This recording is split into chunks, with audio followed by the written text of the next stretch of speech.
So a little story came out right after the draft. Brett Veach was talking to the media, said that with the Kansas City hosting the draft next year, he had pretty much one thing Clark Hunt told him going into the draft was, whatever you do, you're not trading your first round pick of 2023. I want to have that pick when we host the draft next year. I want fans to someone to root for on day one.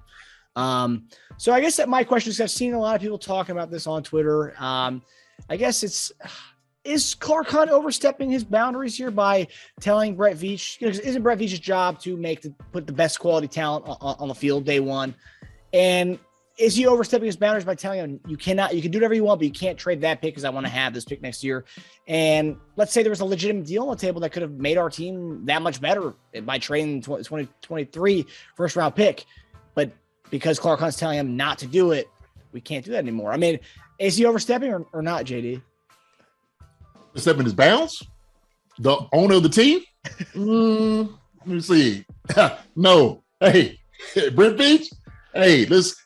Yes, whatever you want. Well, let's make it so, okay? And I know he's like, look, you get on this, you make this thing happen. You know, he's not like that, but I know he's thinking, listen, we can make things work. Look, Veach, you're doing a great job with the draft. You know, let's make sure that we cherish this pick. We're not going to give this one up because it means something.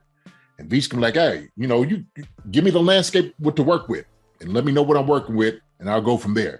And so we see, man, it was a very productive draft for us. We got what we wanted to address the things that we needed. And I think, man, we didn't really lose out. I mean, if we was going to get a guy that was going to be a game changer, whatever, like, you know, world beater, okay, yeah, maybe. But that's not overstepping his boundaries at all, right? I mean, Brett Veach works for the Kansas City Chiefs, and the Kansas City Chiefs is owned by the Hunt family. So that's it in a nutshell. And they trust him. They trust Veach. They trust Andy and all those guys. And those guys they do a really good job, I'm sure, of communicating with one another. But maybe he was like, hey, look, we're not going to do that. That's one thing we're not going to do. And I'm sure Veach is like, all right, I'm fine with that. When I first saw the story, I was, I thought it was one of those things because, Brett Veach talking to the media. It's fun, Kansas City's hosting the draft next year, right? But it's like, for me, it's like when someone's telling him that, like Clark Hunt, obviously, it's funny to say that, you're not trading that pick next year because I want to have a first round pick. And it was weird this year that the Raiders did trade their first round pick and they were hosting the draft. You had Ice Cube, you had Derek Carr, you had Darren Waller up there all talking about the Raiders. And it's like, when is their first pick? Like tomorrow? Right. Like, what time? So it is kind of weird to host a draft and not have any picks. And, obviously you want to have a pick there because you want your fans. They're all like supportive and like, being 100%. There to celebrate whoever it is. I get that. But like, I thought that it was more of kind of a funny thing to say because I just guess that, Clark Hunt has been around for long enough to say, if there's a trade on the table that's going to make us that much better team and you have to trade that pick, go for it. I don't think Hunt would actually meant that in a way, but I did get a DM from one of our followers who is connected in the Chiefs organization who did say that was 100% true, that Clark Hunt was 100% adamant about that. So, no, hey, look, and you have to worry about like the fans, right? Having to get hosting, the draft, the ambiance, whatnot. You bring it to the city for everybody to enjoy. And so just being a big football family with the history of what they have, that means something. And so, look, he knows exactly what he's talking about.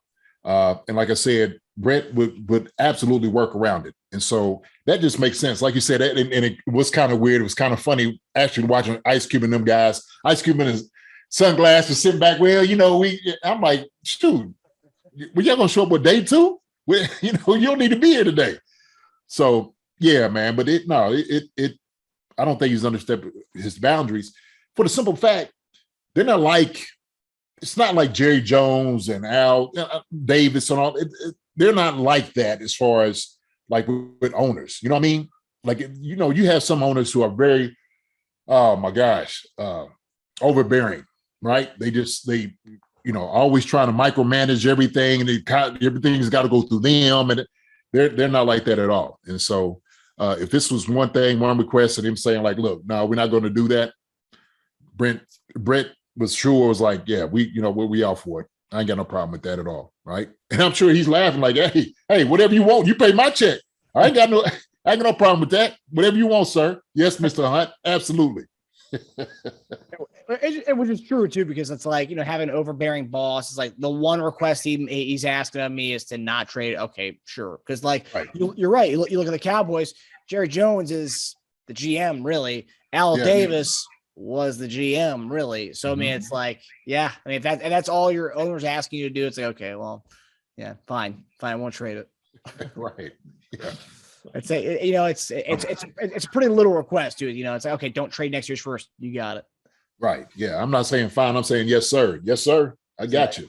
Absolutely. Anything else? What else could I do for you? Okay. No problem. And quite frankly, based on the draft that we had, it was good that we didn't need to trade next year's man. Listen, man, we got a good team, already. And if it was somebody, like I said, it was just somebody that you just couldn't pass up, I didn't really see a guy. I mean, I didn't. The guy we got rid of was that guy. You know what I mean? We got rid of him. So other than that, cool.